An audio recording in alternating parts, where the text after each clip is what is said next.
This is embarrassing. This is so embarrassing.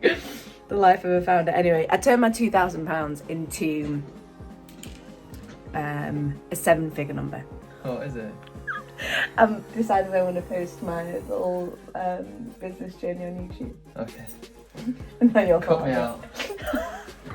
So I was the first hire at Social Chain for podcasting, and you will know the founder of Social Chain. It's Steven Bartlett. I had literally £2,000 in my bank account. This is the life of, well, I guess not Riley. This is the life of Charlie, and that feels kind of fun, you know, I'm not gonna lie. It makes you feel quite important. I have been dragged through a hedge backwards, forwards and sideways, I think.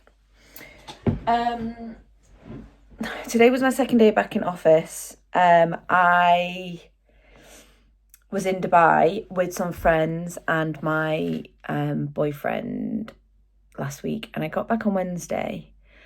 And you know, when life happens, why do I have 1 million emails? And what have I been doing for a week? My inbox was very friendly because I have a virtual assistant. I say virtual assistant, that's not the right word. That makes her sound like a robot. She's a human. And it is an absolute game changer for, you know, just having somebody like read your emails before you get back off holiday. Like, it's her job to read my emails and then help me make a to-do list and reply on my behalf to stuff. And I actually, not enough people know that that is a thing. I'm a solo founder, and I thought that you could only have an assistant, like if you hired somebody to be your assistant. It's genuinely like you're not paying somebody an annual wage. You're literally just paying for the hour. It's like a freelancer. It's an assistant who's a freelancer, and you just give them an amount of hours and they log it, and you can ask them to do anything. And the diva within me has made an assistant do a weekly shop for me once before, and buy a birthday present, and book a reservation for a girls' dinner. And that feels kind of fun, you know, I'm not gonna lie. It makes you feel quite important. But massive sidetrack. I've been on holiday for a week, and it's actually really nice to come back to what feels calm and feels like you've been away for 5 minutes, but actually you've been away for a week. But you know, when you sort of put your head down and you look up and it's 7 o'clock, I think also the fact that it's summertime here makes it a little bit more confusing on the senses. Anyway, I'm just going to quickly show you my washing pile. It is actually incredibly disturbing. So I moved into this apartment in December. It's now basically May, and we've only managed to, I've just set up the balcony furniture today. We don't have a dining table. We just have this and this gigantic pile of washing. But the living room does look kind of cute. Oh, there's also more washing there. But this is sweet now. But everything is just a complete mess at all times. And you know, when you just wake up in the morning and you're like, I'm in a bad mood because everything is a mess, but I also don't want to tidy it. That is my life. And I also have 1,000,001 things that I need to do for work. So anyway, this is the life of, well, I guess not Riley. This is the life of Charlie. And yeah, I've decided I'm going to just sort of bring you along on the ride, because I think there's actually quite a lot of founders who have incredible sort of social presence and YouTube presence. But I actually don't see anybody that's sort of sharing this kind of content in my industry. So I am the founder of Astrid. We are a podcast network. We make podcasts primarily for female audiences. I used to work at a company called Social Chain and produce things like Pretty Little Things, podcast behind closed doors. That was These Brains, along with the team. So I was the first hire at Social Chain for podcasting, and you will know the founder of Social Chain. It's Steven Bartlett.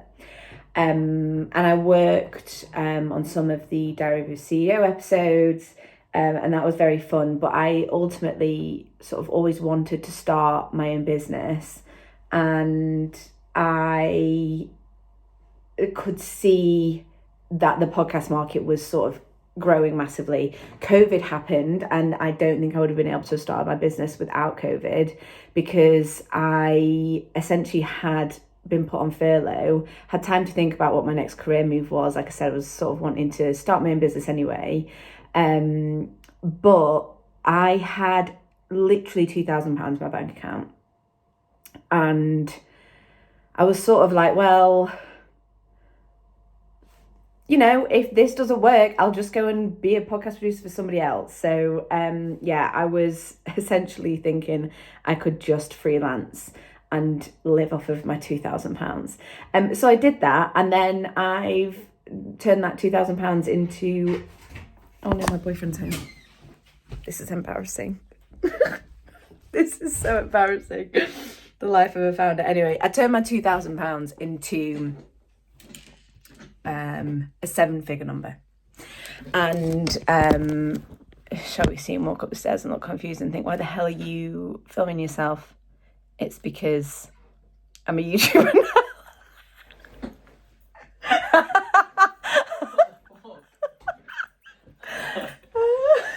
I thought you were on a call or something. No, I'm not on a call. Oh, is it? I've decided I want to post my little business journey on YouTube. Okay. No, you'll cut me out. You'll see I got embarrassed before you walked in because I heard you come through the door and then got scared.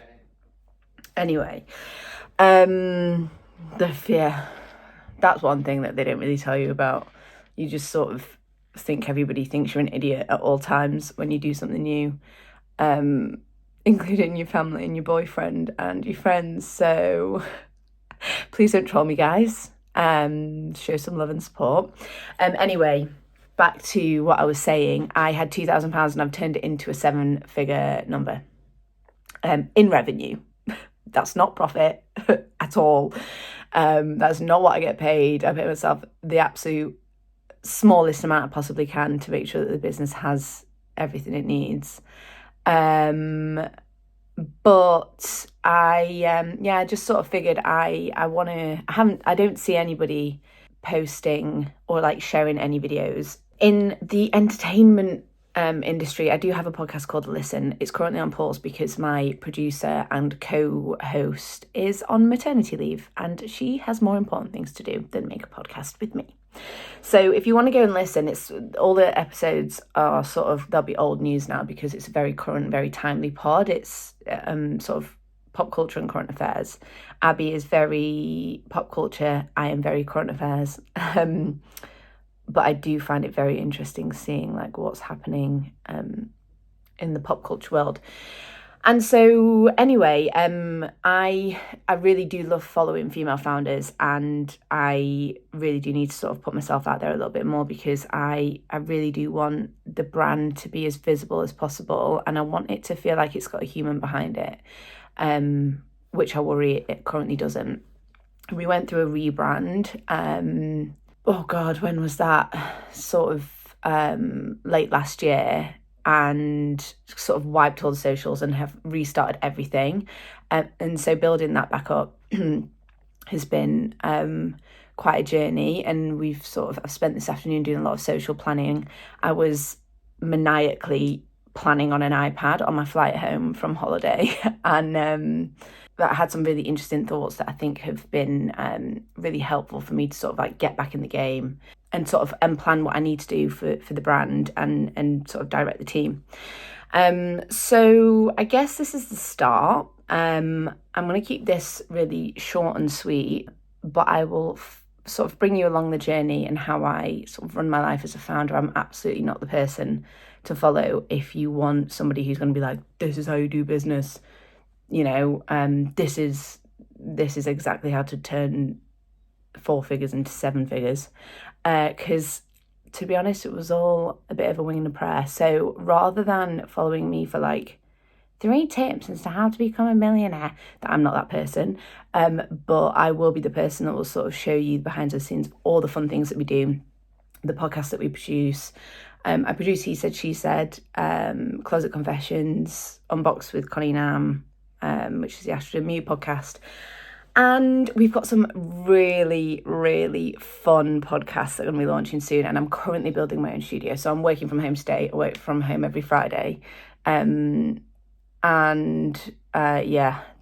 office and the studio is one of the biggest, scariest, most risky projects that I've ever done in the last 4 years. But, you know, it's really uncomfortable stepping outside of the comfort zone, and I try and tell myself that all the time. You know, you don't get anywhere by not taking risks. And podcasting needs studio spaces. And for the past 4 years, everybody's asked me 1million questions. And one of the most asked questions is, have you got a studio? And I've always been like, no. Do you have that tens of thousands of pounds to get me one? And now I've decided to bite the bullet, and I'm building it, so expect to see all of that on the journey. This video will probably get like 3 views, but hopefully not, and we'll get some fun little subscribers. So yeah, thank you for watching all 10-13 minutes of me, and I will see you soon.